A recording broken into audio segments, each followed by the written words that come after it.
제가 오늘 이렇게 입으니까 굉장히 편안한데요. 그 보시는 분은 어떤지 모르겠는데 괜찮지 않으십니까? 요즘에 목사들, 성직자들의 복장에 대한 이야기가 많은데 복장이면 어떻습니까? 그 마음이 하나님께 가 있으면 그걸로 족한 거 아닐까요? 좀 괜찮으시면 여름에 이렇게 가도 괜찮을 것 같습니다. 아주 시원하고 좋은데요. 오늘 전하는 이 말씀들이 정말 쿨한 하나님의 말씀이 핫하지만 우리의 마음을 쿨하게 변화시켜 주시기를 바랍니다.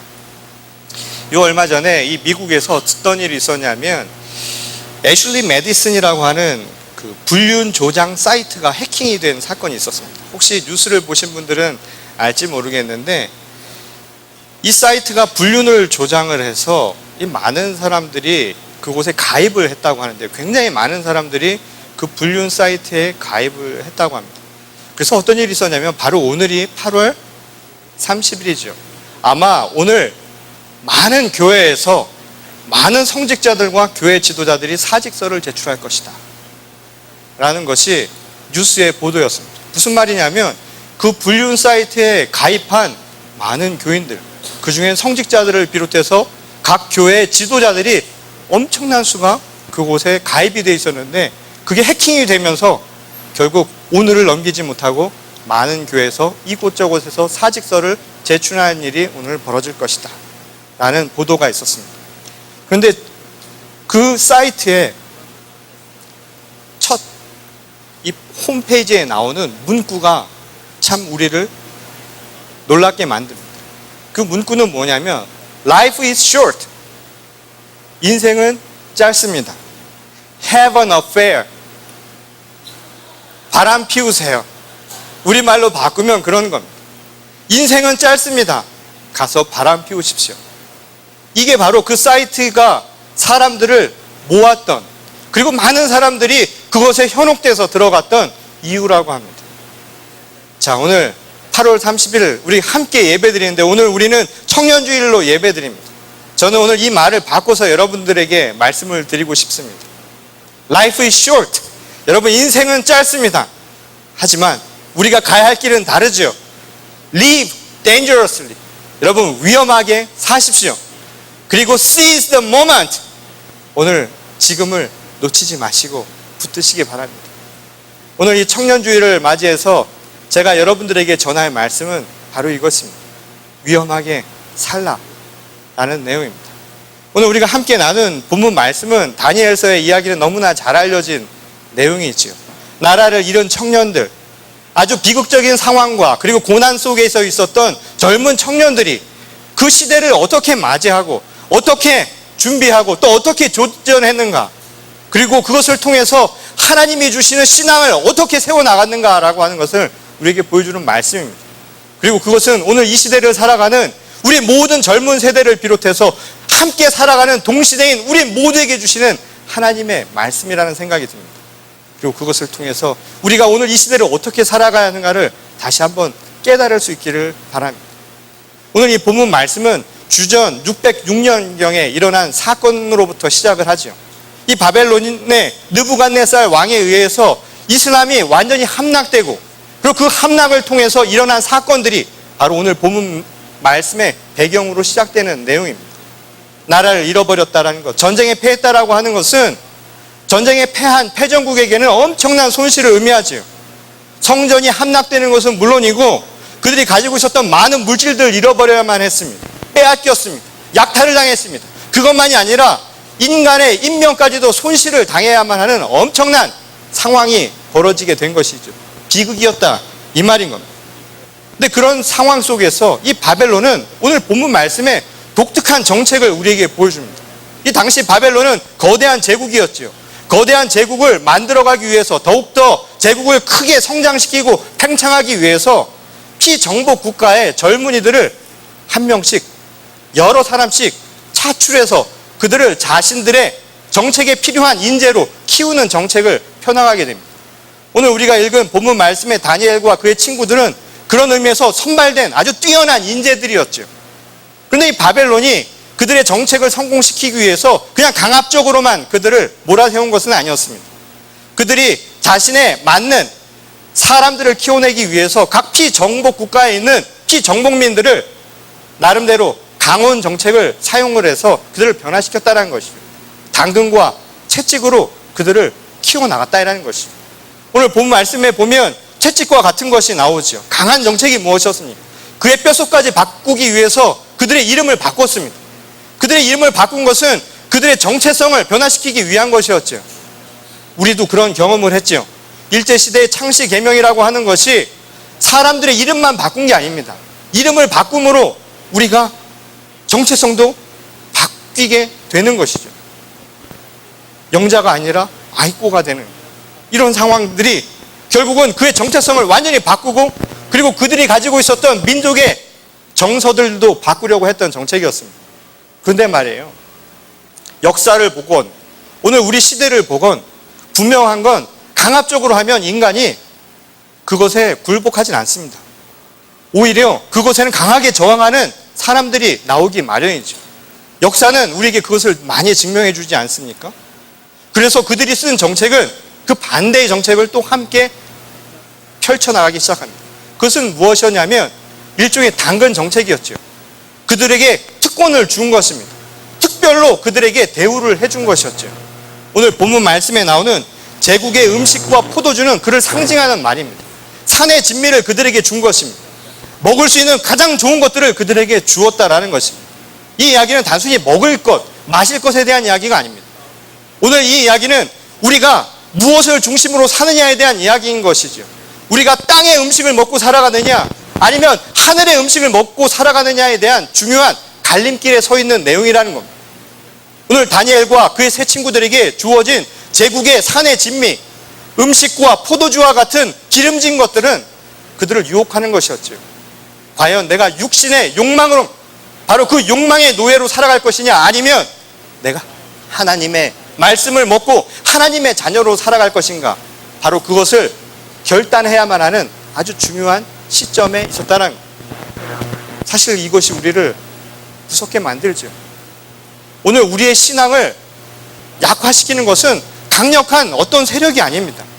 외부로부터 오는 강력한 세력이 우리의 신앙을 흔들리게 만들지 않습니다. 오히려 우리의 신앙을 흔들리게 만드는 것은 우리 안에 유혹이죠. 욕망입니다. 좋은 것이 있으면 우리가 흔들리기 마련이라는 것이죠.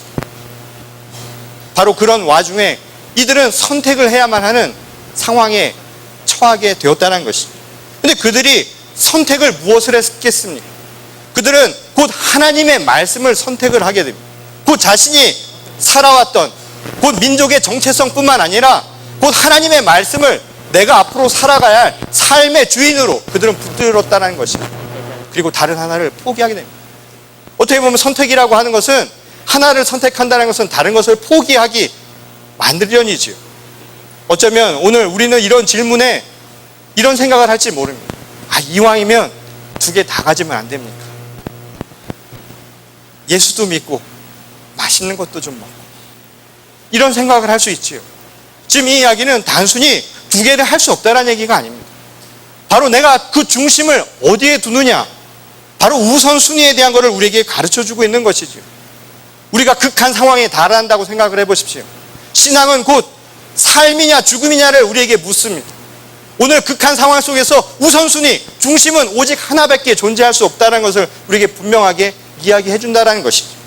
실제로 예수님의 말씀도 마태복음 6장 24절에서 우리에게 하신 말씀이 있지요. 우리가 두 주인을 섬길 수 없다라는 것이 바로 주님의 말씀입니다. 우리 모두는 두 주인을 섬길 수 없습니다. 오직 하나의 주인을 섬기고 살아가야 하는 그 중심을 하나로만 두고 살아가야 하는 현실에 우리는 살아가고 있다는 것입니다.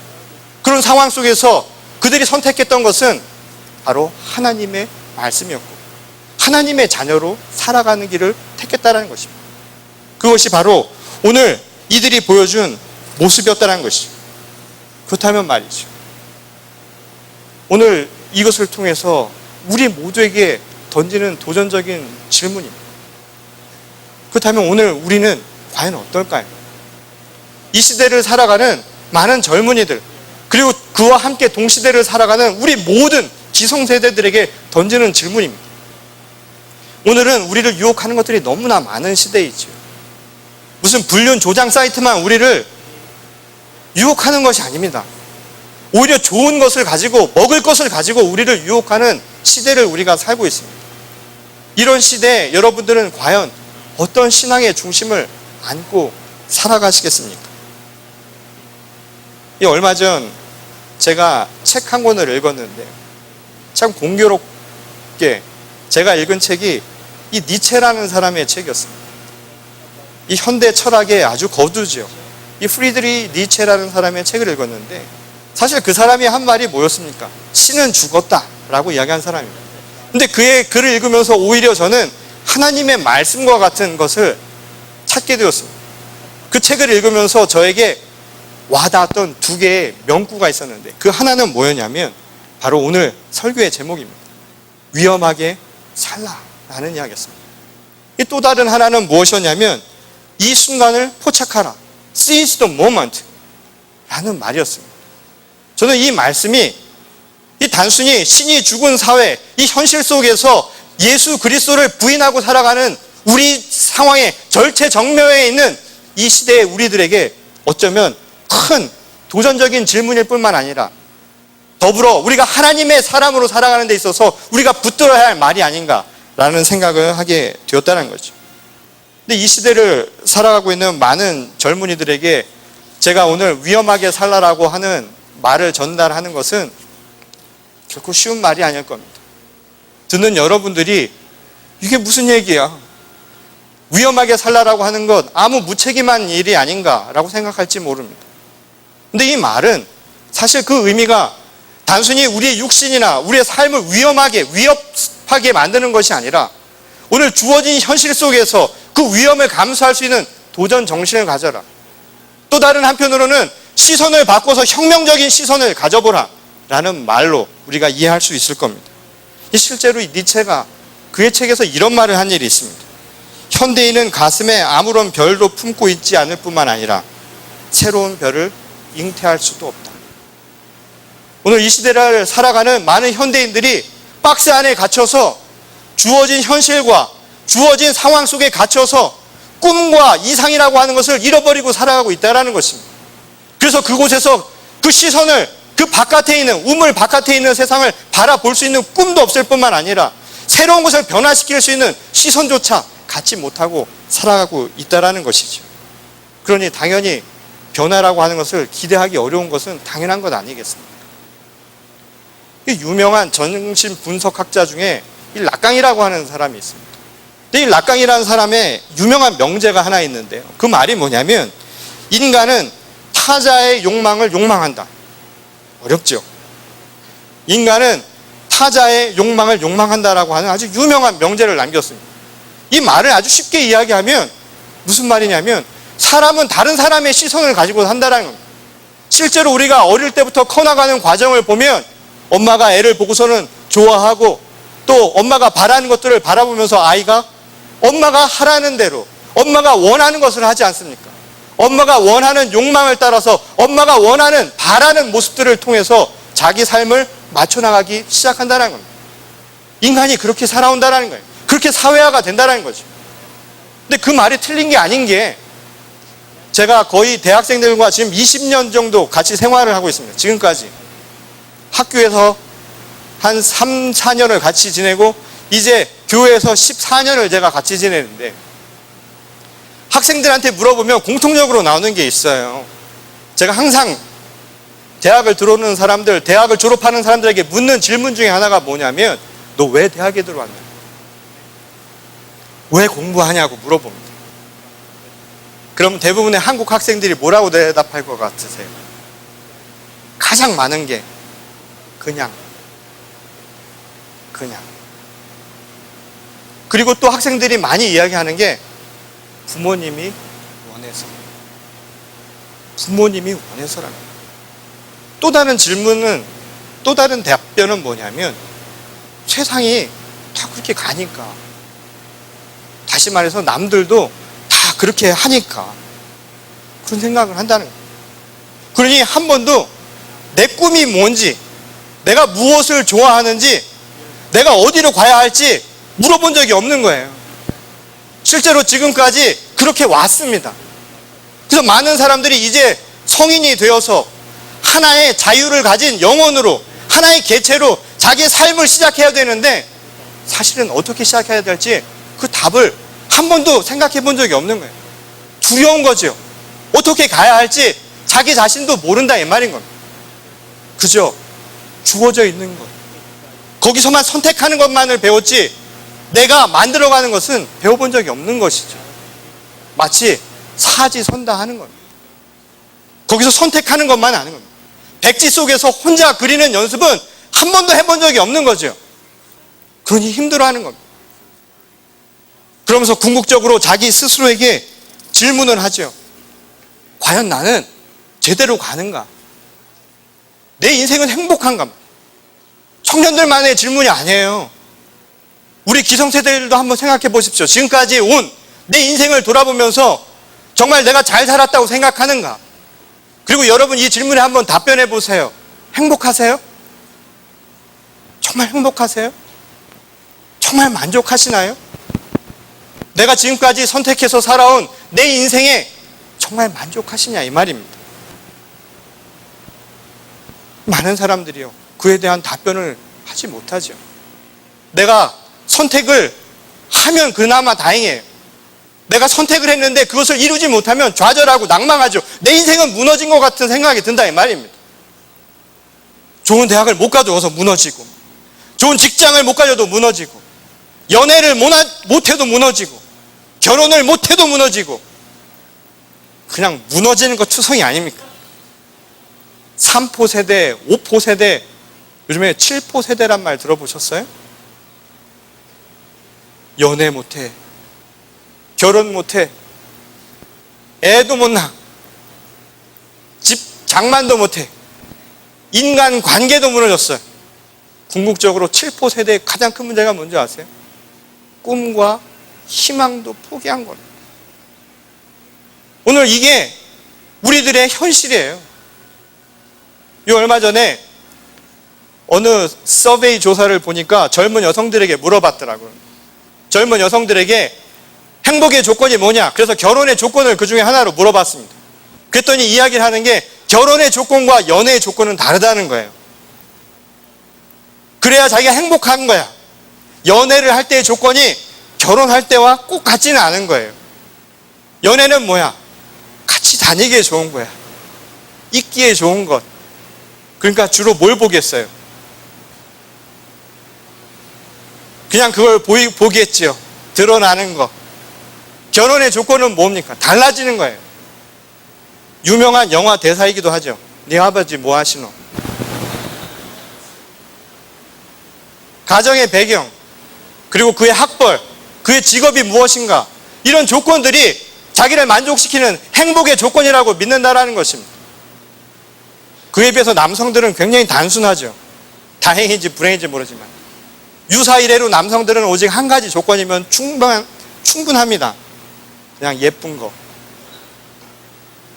그냥 가리지 않는 거죠. 예쁘면 그만이다. 그거 하나만으로 자기의 결혼이나 자신의 행복이 충족된다라고 믿는 거예요. 근데 한번 생각을 해보세요. 많은 사람들 중에는 그런 결혼 조건이라고 하는 것을 충족시키는 사람을 만나서 행복해하지 않는 사람들도 있다라는 겁니다. 불행한 사람도 있어요. 반면에 우리가 내세웠던 결혼의 조건은 하나도 충족시키지 못하는데 얼마든지 행복할 수 있다, 이 말입니다. 얼마든지 즐길 수 있다라는 것이죠. 과연 이 이야기는 우리에게 무엇을 이야기해 줍니까? 주어진 조건이 우리를 만족시켜서 우리를 행복하게 만드는 게 결코 아니다라는 거예요. 저 바깥에 있는 그 무엇이 우리를 만족시키는 것이 아닙니다. 결국 무엇이 우리를 만족시키고 우리를 행복하게 만드는 줄 아십니까? 우리 마음입니다. 내가 보는 시선이에요. 이제 가끔씩 보면 말이죠, 그런 분들이 있으세요. 저 아는 분은 남편이 머리가 없으세요. 대머리야. 다 알아. 세상 모든 사람들이 눈이 있으면 다 알아. 근데 한 명만 몰라. 그 사람만 몰라요. 자기 남편이 대머리인 거 모르더라고. 그랬어요. 그러더라고. 그 이유가 뭐냐? 좋은 거예요. 그건 나에게 아무 조건이 안 되는 거예요. 어떤 세상을 바라보느냐, 그 시선이 우리를 달리 만든다는 거죠. 오늘 니체가 이야기한 것이고 오늘 다니엘이 또 그 친구들이 보여준 것도 마찬가지입니다. 보여지는 것들이 우리를 달리 만드는 것이 아니라 그것을 어떻게 보느냐, 바로 우리 마음 가운데, 우리 시선 가운데 있다는 거예요. 그래서 위험하게 살라는 거예요. 여러분, 이 시대에 도전을 해보라는 것이죠. 현실이 주어지는 조건들을 통해서 내 삶을 바라보는 것이 아니라 여러분, 하나님이 주시는 보이지는 않지만 그 신앙으로 오늘 세상을 바라볼 수 있는 믿음을 가지라는 것입니다. 무엇이 있어서 행복해서가 아니라 그것을 바라보는 우리의 시선이 우리의 삶을 행복하게 만들 수 있다는 것이죠. 이 1989년도, 이것은 현대사에 있어서 아주 역사적인 해로 기억되는 해입니다. 왜냐하면 이 동구권이 무너진 해가 바로 1989년이죠. 그때 지금의 러시아 그리고 여러 공화국으로 분리가 되는데, 그 당시에 소비에트 연방공화국, 소련이라고 하는 그곳에 서기장이 있었습니다. 그의 이름이 이 고르바초프였는데, 그 고르바초프가 이 세상의 변화, 현대사회의 급격한 변화를 가져온 주인공이기도 했는데요. 그 사람이 무슨 얘기를 했냐면 이런 이야기를 했습니다. 진짜 위험은 변하지 않는 이들에게만 찾아온다. 현실에 안주하는 것, 그게 정말 우리에게 위험이라는 거예요.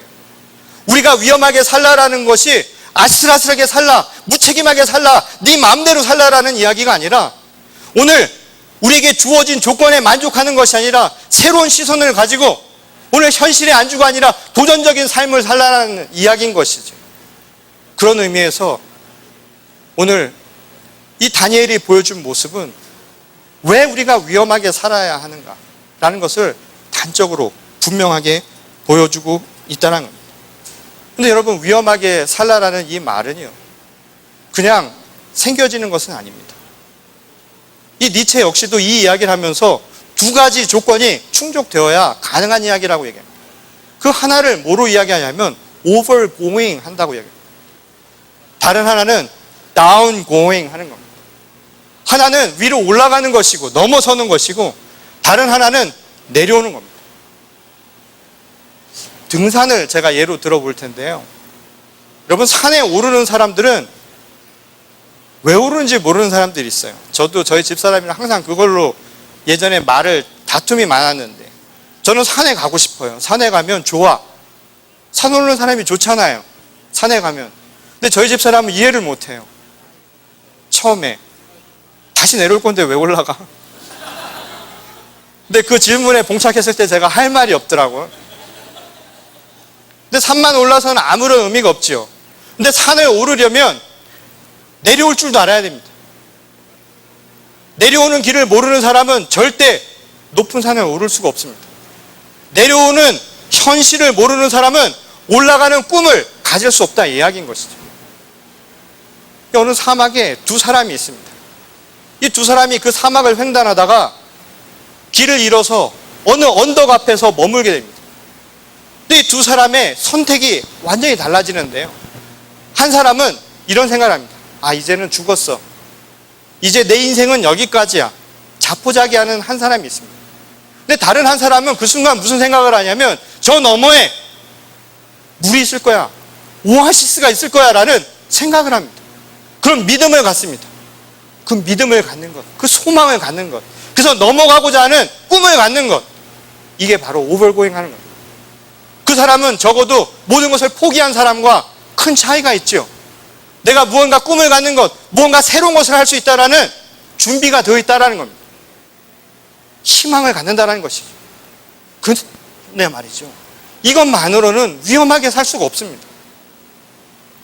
한 사람은 그 위험을 포기하고 아예 죽음을 택하지만, 이 사람에게, 꿈이 있는 사람에게 한 가지 더 선결되어야 할 것은 무엇인 줄 아십니까? 넘어가야 됩니다. 그냥 거기서 멈춰 있는 것이 아니라 이제 거기를 넘어가야 됩니다. 그 소망이 있는 사람, 꿈이 있는 사람은 그걸 넘어서 내려가야 한다, 이 말입니다. 다운고잉을 해야 한다는 것이죠. 물이 필요합니다. 수도꼭지가 있습니다. 수도꼭지에 그 꼭지를 틀면 물이 나온다라는 희망을 갖는 사람들은, 그 꿈이 있는 사람은, 믿음이 있는 사람들은 그걸 틀어야 됩니다. 그러면 물이 나오지요. 믿음입니다. 믿음의 결실이 바로 여기 있는 것이죠. 다니엘과 그 세 친구들이 보여주었던 것은 다른 것이 아닙니다. 오늘 보여지는 것들이 아니라, 그 주어진 현실에 만족한 것이 아니라 자신들이 새로운 세상, 그러나 하나님이 주시는 꿈을 이상으로 안고 넘어갈 수 있는, 그리고 그것을 지혜롭게 실천할 수 있는 믿음을 보여주었다는 것입니다. 그리고 그들에게 하나님께서 주신 열매라고 하는 거예요. 그것은 그냥 위험하게 사는 사람들이 아무것도 없이 살아가는 것이 아니라 현실 속에서도 충만하게 살아갈 수 있음을 우리에게 보여주는 것이죠. 그리고 그 위험하게 살라는 그들에게 필요한 또 한 가지 조건이 바로 여기 있습니다. 바로 지금이라는 것입니다. 다니엘과 세 친구가 하나님이 주신 말씀의 그 신앙을 가지고 그 현실을 이겨낼 수 있었던 것, 그래서 그들에게 하나님이 주신 축복대로 대제국의 고위 관료가 되고 자신의 신앙을 얼마든지 펼칠 수 있었던 그 꿈과 이상을 현실화시킬 수 있었던 가능성을 부여한 축복은 그냥 주어진 것이 아니다, 이 말인 거죠. 바로 지금을 잡았기 때문에 가능했다는 겁니다. 많은 사람들이 먼 미래를 생각합니다. 먼 미래에 내 꿈만 생각하는 사람들이 있지요. 가질 수 없습니다. 분명한 것은 오늘 위험하게 살기 위해서 우리에게 필요한 것은 내 꿈과 그 이상을 실천하는 믿음을 가져야 되고, 그와 동시에 필요한 것은 저 멀리가 아니라 바로 지금 행해야 된다는 겁니다. 지금 행하지 않으면 미래는 우리에게 그저 주어지지 않는다는 것이죠.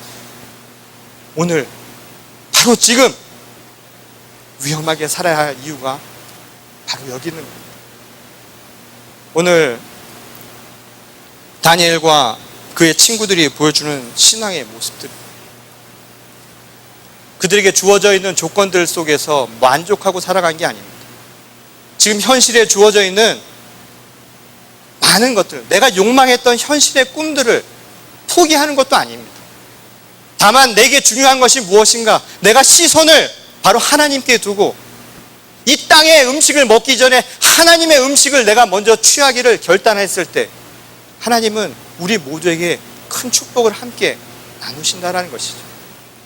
오늘 위험하게 살아야 할 이유 가운데 하나가 바로 여기 있다는 겁니다. 저는 오늘 감히 이 시대를 살아가는 젊은이들에게 이 말씀을 다시 한번 전하고 싶습니다. 현실이라는 커다란 벽이 여러분들을 기다리고 있습니다. 그리고 지금까지 살아온 것처럼 우리는 또 지금까지 우리에게 요구했던 것처럼 세상은 우리에게 또 다른 요구를 할지 모릅니다. 이렇게 살라고, 이것이 정답이라고, 이것만이 너의 길이라고 가르칠지 모릅니다.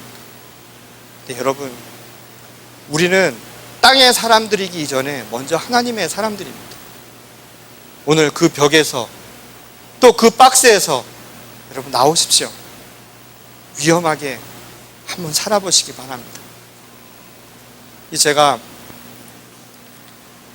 15년 전에 미국 유학을 결정했을 때 저에게는 큰 결정이었습니다. 왜냐하면 여기 대학원생들이나 많은 사람들이 바라던 꿈을 저는 그때 어느 정도 실현하고 있을 때였습니다. 이미 다 끝냈고 자리를 잡아서 거기에 안착을 하는 순간에 다시 그곳에서 내려오는 선택을 해야만 했습니다. 그래서 미국 길에 오르고 유학을 하고 또 지금까지 학자로 살고 학교에 선생님으로 교수로 사는 것이 아니라 내가 새로운 꿈을 안고 목사로 살아간다라는 마음을 갖고 이곳에 오기로 결단하는 것이 좀처럼 쉽지 않았습니다. 아주 어려운 선택이었습니다. 근데 말이에요, 제가 이곳에 처음에 왔는데 제 생각대로 되는 게 한 가지도 없는 겁니다. 여러 가지가 도와주질 않는 거예요. 한국에서의 상황도 안 좋아지고 경제적인 어려움도 이루 말할 수 없는 고생을 하게 되었습니다. 저희 집사람은 우리 오고 얼마 되지 않아서부터 일을 해야만 했습니다. 어려운 일들을 해야 됐고, 저 역시 지금까지는 안 해봤던 일들을 유학 가서 다 해봤습니다. 한 5가지, 6가지 일을 다 해야지만 경제적으로 서포트가 되고 스스로 학비도 마련할 수 있었던 거였죠. 근데 말이에요, 어느 날 목사님들 같이 공부하던 신학생들이랑 같이 이야기를 하는데 그때 목사님 전도사님들이 이런 얘기를 하는 거예요. 다 장학금을 받았다는 거예요. 그래서 전 몰랐습니다. 장학금을 받을 생각도 못했고 장학금 시청조차도 하지 않았던 겁니다.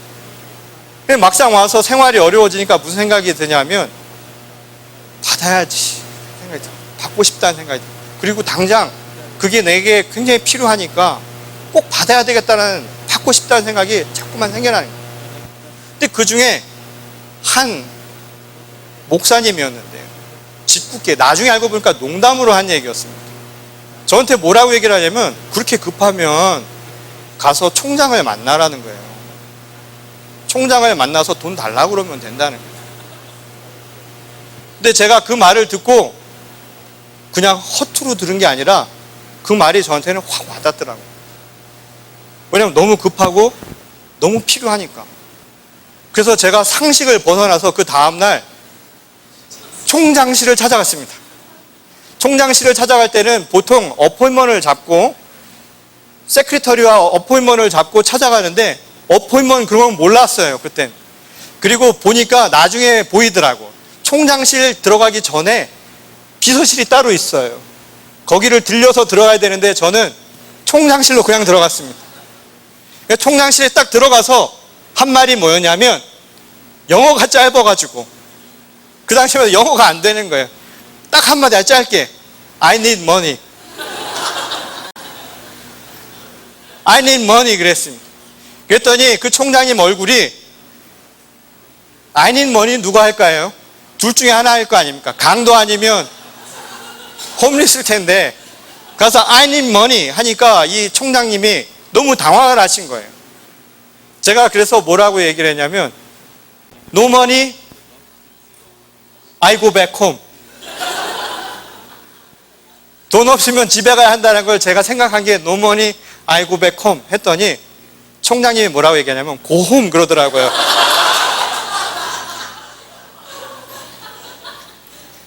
그래서 집으로 갔습니다. 집에 갔더니 몇 시간 지나서 세크리터리가 전화를 했더라고요. 세크리터리가 전화를 해서 뭐라고 얘기하는데 못 알아듣겠어요. 그리고 뭐라고 한참 하는데 잠깐 있다가 총장님을 바꿔준다는 거예요. 총장님을 바꿔서 총장님이 얘기를 하는데 또 못 알아듣겠어요. 근데 자꾸 들어보니까 숫자 이야기를 하시더라고요. 숫자. 근데 미국에 처음 와서 저같이 고생하신 분들은 아시겠지만 숫자는 더 안 들리는 거 아시죠? 못 알아듣겠어요. 그래서 wait a moment 하고 전화를 끊고 그래서 달려갔습니다. 세크리터리도 또 안 통하고 그냥 총장실로 또 들어갔습니다. 그랬더니 그분이 저한테 뭐라고 얘기를 하는데 돈 얘기를 하시는 것 같아. 머니 구했다는 거예요. 그래서 제가 뭐라고 얘기했는데 숫자를 못 알아들어서 종이를 갖다 주면서 써달라고 그랬습니다. 그랬더니 그분이 거기다 얼마를 쓰시더라고요. 근데 그때 그게 저를 충분히 만족시키지 않는 거예요. 그래서 제가 뭐라고 그랬냐면 거기다 X를 했습니다. 그리고 한마디 했죠. More. 그랬더니 총장님이 저를 빤히 쳐다보시면서 또 이런 말을 했습니다. Go home. 그래서 다시 집으로 갔습니다. 집으로 가는데 그날이 장학금 마지막 신청인 날입니다. 그러니까 듀가 그날이었는데 데드라인 1년의 마지막이었는데 그 시간을 얼마 남지 않고서는 또 전화가 온 거예요. 세크리터리가 또 총장을 또 바꿔주시더라고요. 본인이 하면 되지 꼭 세크리터리가 해서 두 번을 당황하게 만들고 총장님이 또 얘기를 하는데 또 숫자 얘기야. 그래서 제가 wait a moment 전화를 끊고 또 다시 갔습니다. 이번에도 세크리터리를 통하지 않고 그냥 총장실로 곧장 들어갔습니다. 들어갔더니 또 숫자 얘기를 해서 제 종이를 다시 드렸더니 종이에다 뭐라고 쓰시더라고요. 보니까 그만하면 될 것 같더라고요. 그래서 제가 어떻게 하냐면 그냥 동그라미를 치고 땡큐 그러고 왔습니다. 그때는 제가 생각해도 너무 몰라서 한 일이었어요. 근데 재밌는 게 제가 졸업할 때쯤 그 전에 그 총장님이 먼저 은퇴를 하셨는데 은퇴하실 때 제가 그분을 찾아뵀더니 저를 보고 그냥 웃으시더라. 기억을 하는 겁니다. 너무 어려워서 뭔가 꿈이라고 하는 것, 희망이라고 하는 것, 무엇보다 저는 하나님의 부르심을 받아서 온 사람이어서 다 잘 될 줄 알았어요. 저희 어머니가 항상 그러시더라고. 하나님의 종은 하나님이 먹여주신다는 거예요. 나 잘 안 먹여지더라고. 굶지는 않았지만 항상 힘들다라는 생각을 했었습니다. 내가 많은 것을 포기했을 때, 현실에 주어진 조건들을 포기했을 때 내가 감당해야 할 것들은 그만큼 컸습니다. 근데 말이죠, 나중에 알았던 순간들이 생겨나는 거예요. 제가 졸업하고도 한참 동안 몰랐어요.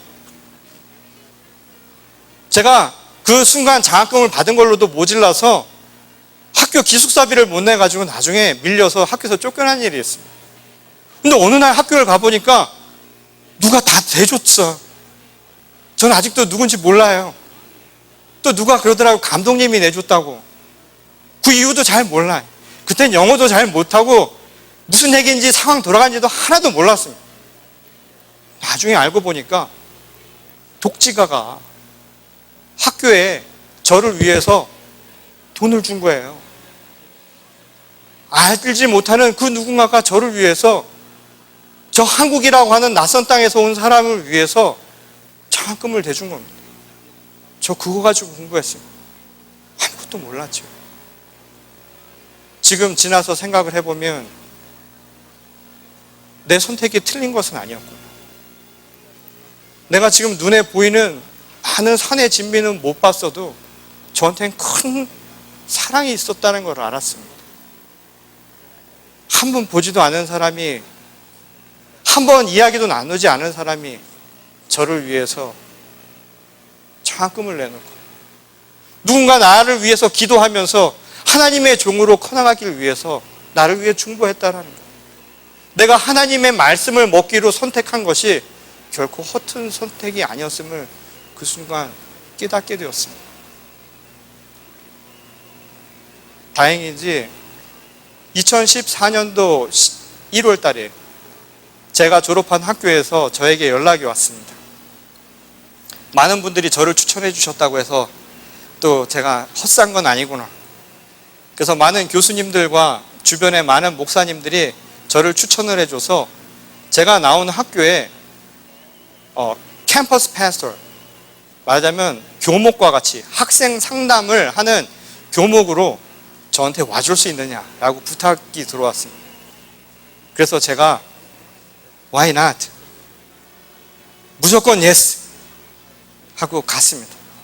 달려갔더니 미국 사람들은 먼저 페이퍼부터 꺼내놓더라고요. 계약을 하잖아요. 컨트랙을 맺잖아요. 그래서 계약서를 꾸미는데 일단 계약서가 너무 많아. 그것도 언제 또 다 읽어. 그냥 설명만 간단하게 해달라고 하고 사인만 하겠다고. 근데 거기에 뭐가 있었냐면 저한테 사례비를 주는 거예요. 사례비가 있더라고요. 공돈이 생긴 거 아닌가. 근데 그때 제 마음에 문득 마음에 와닿는 게 있었습니다. 나를 지금까지 목회자가 되기로 소망한 것, 어떻게 살았든 그렇게 가능하게 만들었던 것은 다 하나님의 은혜고, 또 보이지 않게 하나님의 손길이 여러 사람들을 통해서 온 것이다. 알 수 없는 사람들을 통해서 온 것이다 라는 마음이 생겼습니다. 그래서 제가 거기다가 예전에 했던 대로 어떻게 했냐면 X를 써놨길래 제가 X표를 했습니다. 뭐? 라고 한 게 아니라 필요 없습니다. 이제 제게는 이게 필요가 없습니다. 이제 이거를, 저에게 주실 거를 저처럼 힘들었던, 또 힘들게 살아가는 학생들에게 장학금으로 주십시오. 그렇게 이야기하고 돌아섰습니다. 굉장히 저 자신은 자랑스럽게 돌아와서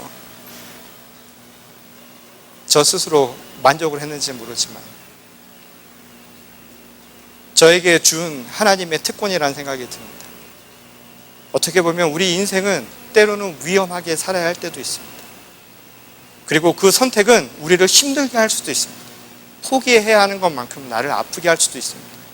근데 오늘 이 젊은이들에게, 여러분들에게 드리고 싶은 말씀입니다. 두려워 마십시오. 때로 그것이 하나님의 뜻에, 하나님의 말씀에 합당한 것이라면 결코 두려워하지 마십시오. 여러분, 하나님이 채우실 줄 믿습니다. 그래서 이 시대를 변화시키고 이 시대를 정말 하나님의 말씀 속에서 사람다운 세상, 정말 살아볼 수 있는 세상, 정말 우리 모두가 포기하지 않고 희망과 소망을, 꿈을 이루며 살아갈 수 있는 세상을 우리 모두가 만들 수 있기를 주님의 이름으로 간절히 축원합니다. 우리 다 같이 기도하시겠습니다.